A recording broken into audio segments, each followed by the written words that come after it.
It works the same with the cookie dough. The cookie dough is very important that you have it the right consistency, and that just takes practice. You got to make sure it's dry enough so that it's not going to stick to the mold. So it's adding the right amount of flour.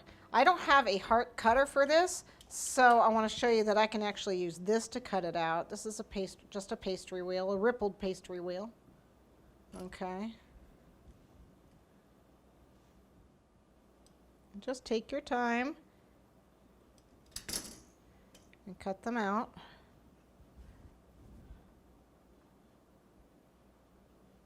Didn't seem to get it all there. There we go. And there, even though I don't have a cutter, you can see you can just cut it out that way. All right.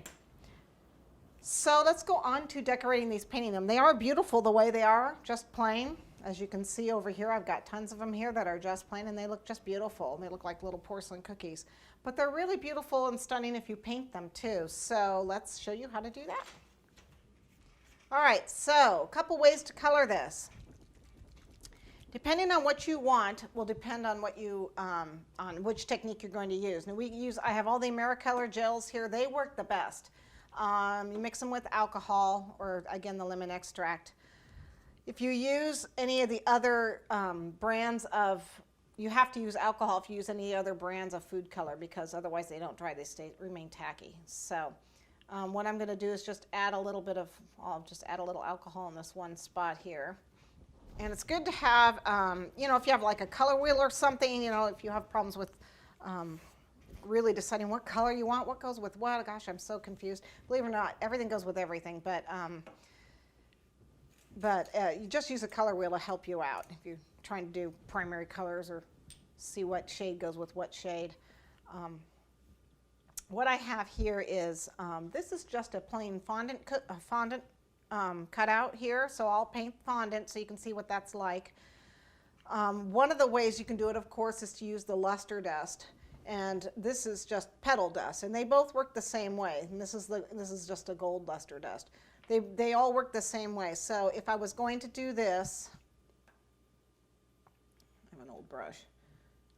Basically, what I do is take a little bit of the dust and mix a tiny bit of the alcohol with it. And what we'll get from this is I will get a translucent paint. Actually, this has a little bit of white in it. Normally you would get a translucent paint, so I'll show you on a spare cookie. If you've got a cruddy cookie, that's always a good one to practice on.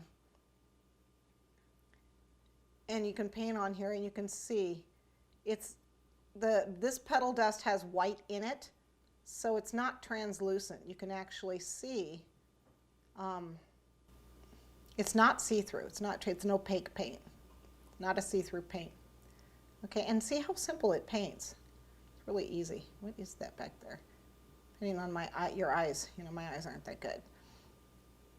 Okay, so that paints just easily like that. Okay, that's wet. You can paint with them dry. Now, if you paint with it dry, so just using dust straight out of here, it's not going to be you're not really going to see it at all. It's very light on there. I mean, it's on there. It's just extremely light. So if you're looking for a really light pastel look, that's what you do. So you can see the difference between those two. Hopefully you can see that color on there. It's there. It's just very light. Okay.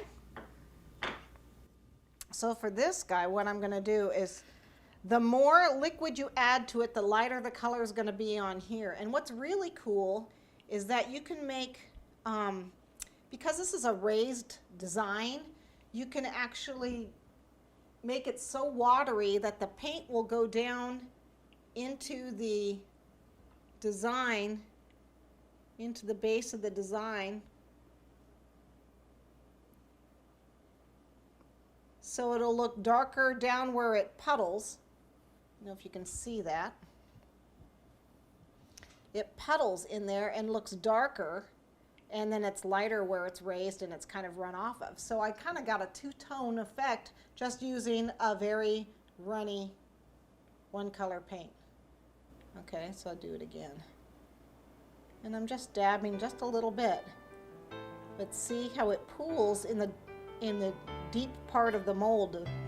excess paint runs down into that part of the mold, the recessed part of the design, and it looks like I painted it darker.